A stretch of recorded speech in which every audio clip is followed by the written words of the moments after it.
आजकल तो सब लोग स्कूल में जाते हैं और सारे सब्जेक्ट पढ़ने के लिए उनको कंपलसरी होता है। लेकिन पुराने ज़माने में स्क्रिप्चर्स लिखे जाते थे, सब्जेक्ट नहीं होते थे। और पुराने ज़माने में स्क्रिप्चर्स को पढ़ने के लिए आपको कुछ ख़ास तरीके से प्रैक्टिसेस करने पड़ते थे। जब उन प्रैक्टिसेस को करके आपकी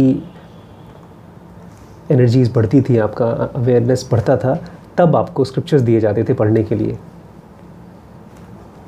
स्क्रिप्चर्स को पढ़ने के लिए नॉर्मल माइंड का पढ़ नहीं पाता, अधीर होता है ना, परेशान होता है, फटाफट समझना चाहता है, वो वेट नहीं कर पाता। स्क्रिप्चर्स खाली वही पढ़ सकते हैं जो इत्मीनान से पढ़ें।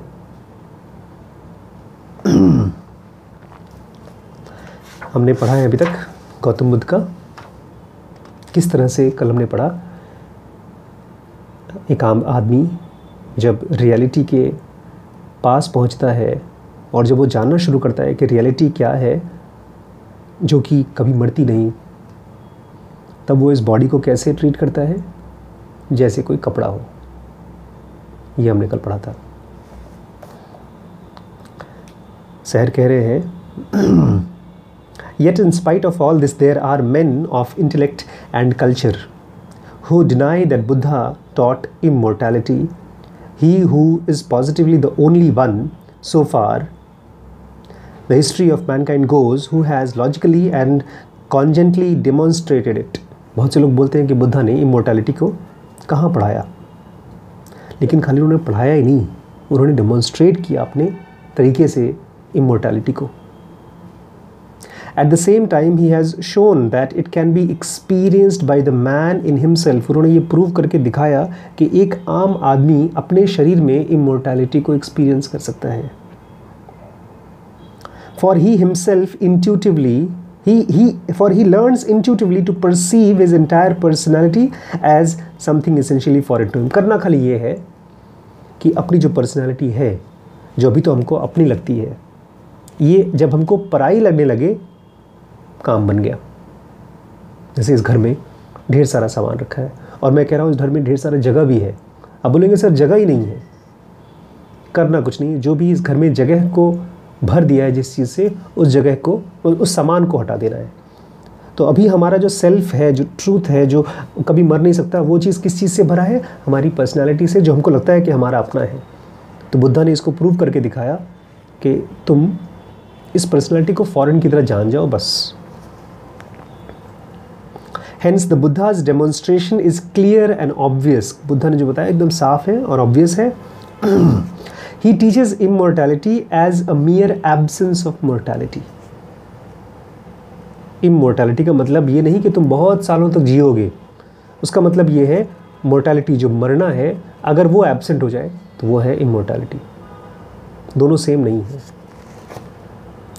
Mere deathlessness, mere indestructibility and without any admixture of positive and therefore personal immortality occurring in time.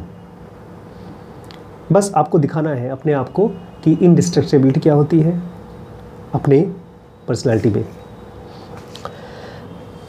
Great theorem है ये बुद्धा का। A further consequence of the great theorem, इसी क्योंकि मैं पूछ रहा था, मुझे लग रहा था कि ये चीज़ पहली बार किसने सोचा होगा। ग्रेट थ्योरम जानते हैं कौन सा बुद्धा का? अनत्ता। इसी अनत्ता का और एडवांस्ड कॉन्सिक्वेंस क्या है? रीबर्थ, पुनर्जन्म। We do not consist in our bodily organism with its bodily and mental functions. हम इसका जो बॉडी का ऑर्गेनिज्म है ना, जो बॉडी और जो काम करता है, हम वो नहीं है, उसके फंक्शंस हम नहीं हैं। It is one of our attributes. ये हमारी ढेर सारी क्वालिटीज़ में से एक क्वालिटी है, हमारा body. Therefore the beginning of this organism is not our beginning but that of our body. इसलिए जब बॉडी पैदा होती है तो हम नहीं पैदा होते, हमारी बॉडी पैदा होती है। एक छोटी सी चीज़, जैसे पेड़ में एक पत्ता निकलता है फिर पत्ता गिर जाता है, ऐसे ही अगर कोई चीज़ हम हैं तो उसमें एक बॉडी आया फिर ख़त्म हो गया। We must have come to it as something external. हम इस बॉडी को ज़रूर मिले होंगे, लेकिन ये बॉडी हमको पता है कैसे मिली होगी, जैसे कोई बाहर की चीज़ हमको लग गई हो।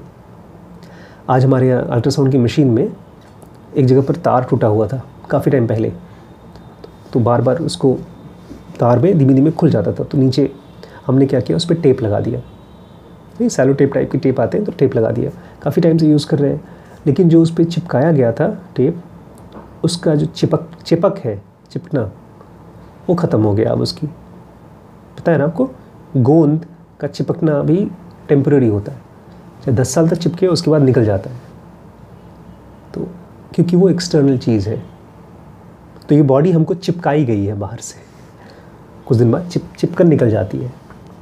But how does one arrive at something exterior, लेकिन हम इस बाहर की चीज़ को चिपके कैसे। बहुत से ये वो भाई साहब के क्वेश्चन का आंसर है जो मुझसे पूछ रहे थे कि ये चीटिंग है, हमको पैदा होने से पहले हमको पूछा गया कि हमको ये बॉडी चाहिए कि नहीं चाहिए।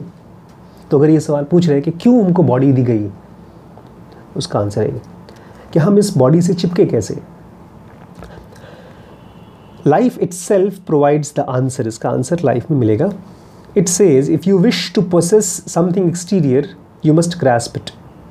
लाइफ कहती है अगर तुम्हें तुम्हारे बाहर की कोई चीज़ चाहिए तो तुम्हें उसको पकड़ना होगा, ग्रास्प करना होगा। Therefore we must have grasped the fertilized cells in our mother's womb and from this cell our body then developed। ज़रूर यही हुआ होगा, मुझे बॉडी चाहिए थी। योग वशिष्ठ में शुरुआत में कहानियाँ हैं जो योग वशिष्ठ थे, वशिष्ठ खुद बोल रहे हैं कि मैं आसमान में था, मैंने देखा 2 लोगों को, एक लड़का एक लड़की, एक राजा और रानी रथ पर बैठकर घूम रहे हैं, मुझे लगा बड़ा अच्छा है। तो उन्होंने उस राजा के घर में पैदा हो गए।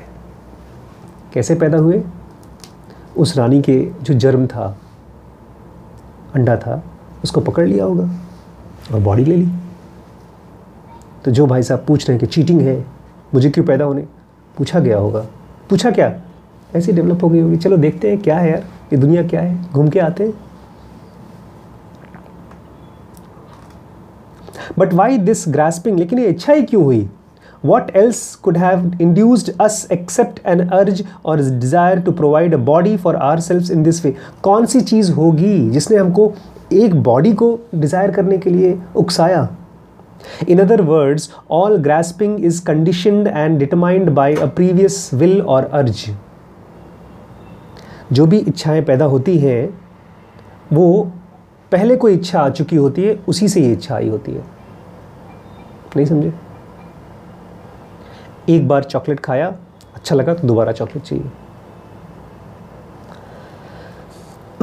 Where there exists no will, no desire, no urge for something, nothing is grasped by anyone। अगर कोई डिज़ायर जहाँ नहीं होती वहाँ पर कोई ग्रास्पिंग नहीं होती। Let us ask a further question। एक और क्वेश्चन पूछते हैं हम लोग, बड़ा इंटरेस्टिंग क्वेश्चन है। Why do we now, question वो भाई साहब पूछ रहे थे कि हमको पूछा गया हमको बॉडी लेने से पहले, तो ये उस क्वेश्चन का आंसर भले क्लियर ना हो गया हो, एक नया क्वेश्चन सहर जी बोल रहे हैं, बुद्ध बोल रहे हैं। उसका आंसर तो नहीं यही दिया है कि तुमको इच्छा पैदा होने की इसलिए हुई क्योंकि तुम्हें पहले से इच्छा थी। नहीं, हमको पहले बताओ साफ साफ हमको पैदा होने के लिए क्यों इच्छा की गई। तो एक नया क्वेश्चन दे रहे हैं, एकदम फ्रेश क्वेश्चन। क्वेश्चन ये है, why do we now wish to keep our body. अब तुम्हें पसंद है ये बॉडी, नहीं पसंद है तो अब क्यों इस बॉडी को पकड़ के रखा है तुमने। इसका मतलब ये नहीं कि जाके सुसाइड कर लो, ऐसा नहीं है। Simply in order to obtain through it, क्योंकि इससे हमको कुछ मिल रहा है। As the apparatus of cognition the sensations and perceptions of the world. ये जो गुस्सा भी आ रहा है हमको, किताब पढ़ी और हमको समझ में आया यार स्पिरिचुअलिज्म बड़ी मज़ेदार चीज़ होती है, हमको वहीं जाना है, उसी एसल वर्ल्ड में जाना है, उसी खिलौने पे खेलना है जहाँ स्पिरिचुअलिज्म होता है। सेंसेशन है ना हमारे लिए। स्पिरिचुअलिज्म कोई गहरी समझ नहीं है। हमको लगता है कि एक ओशो की किताब पढ़ ली, कृष्णमूर्ति की बुक पढ़ी, कृष्णमूर्ति किसी, अरे यार देखो कृष्णमूर्ति कैसे पहाड़ पेड़ को देखते हैं, ऐसे मुझे भी देखना है, वही चश्मा चाहिए मुझे। लेकिन वो चीज़ कृष्णमूर्ति को इसलिए दिख रही है क्योंकि उनको कुछ नहीं देखना, उनको कुछ चाहिए ही नहीं।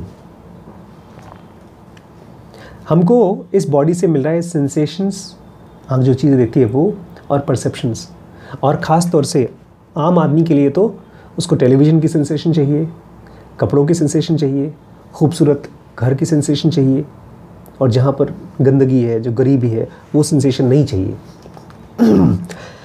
If we saw a way of producing in our selves without a body all the sensations and perceptions and ideas of the world which our body now conveys to us, we would gladly give it up. अगर हमने देख लिया कि इस पूरी दुनिया का जो भी सेंसेशन परसेप्शन वगैरह होता है इस बॉडी के बिना भी पॉसिबल है, तब ये बॉडी लेकर झंझट क्यों करेंगे हम छोड़ देंगे इसको। Accordingly, that urge which induced us to grasp the fertilized cell in the mother's womb was an impulse to provide ourselves with the body in order to sense, perceive and think of the object world with its help. हुआ ये कि body आई और इस body से जब दुनिया को देखा तो हम दुनिया को समझ गए, और समझने के बाद हमको लगा कुछ चीज़ें चाहने लायक है, मरने लायक है, और कुछ चीज़ें तो बिल्कुल चाहने लायक नहीं। अब इस बॉडी से जो चीज़ें हमने डिसाइड किया कि अच्छी हैं और मरने लायक है, वो चीज़ों के लिए हम बार बार पैदा होना चाहते हैं। और ये भी नहीं सवाल उठता कभी कि जो चाहने लायक चीज़ें हैं जब मिल जाती हैं तब भी उससे संतोष मिलता है कि नहीं मिलता, ये क्वेश्चन नहीं उठता। बस यही दिमाग फ्री ऑटोमेटिक रिफ्लेक्स की तरह काम करता रहता है कि ये चाहिए, ये चाहिए, ये चाहिए, और उसको पाने के लिए बार बार पैदा होना होता है। वही कह रहा है, अ डिज़ायर और मियर अर्ज for known object can arise when you use only this body to see this world. जब भी आप इस बॉडी को यूज़ करेंगे बाहर की दुनिया को देखने के लिए, और ख़ास तौर से अपने आप को किसी खास चीज़ को दिखवाएंगे बार बार, तो आपको अर्ज पैदा होगा और उस तरह की सेंसेशंस के लिए। But we cannot desire what we do not know and accordingly it cannot press or urge अस। लेकिन जो भी चीज़ें हम नहीं जानते उस चीज़ की इच्छा नहीं होती हमको। And so we must already have cognized the objects of the world before we grasped the fertilized cell of the womb. तो इस दुनिया में पैदा अगर हुए हैं तो ज़रूर पिछले लाइफ में हमने इस दुनिया को जिया होगा और हमको इच्छा हुई होगी इस दुनिया में पैदा होने की। बट अगेन, और ये कैसे हुआ, वो उसके पहले की लाइफ में हुआ होगा। पिछले जन्म में हमने उससे भी पहले जन्म में इस दुनिया को एंजॉय किया होगा, तो फिर से पैदा होना चाहते थे। ऐसे चक्कर चलता रहता है। The longing, the craving, the urge for such a body has likewise induced in us grasping an urge that had been through the use of still earlier bodies, and so back to the beginningless time. इसमें एक अधीर आदमी ये कहेगा beginningless time मतलब शुरुआत में ना, एकदम शुरुआत में हुआ। पहली बार तो ऐसा हुआ होगा जब हम बॉडी नहीं रहे होंगे, तब का हुआ डॉक्टर साहब बताओ। बिगनिंगलेस हमको नहीं पता शुरुआत का।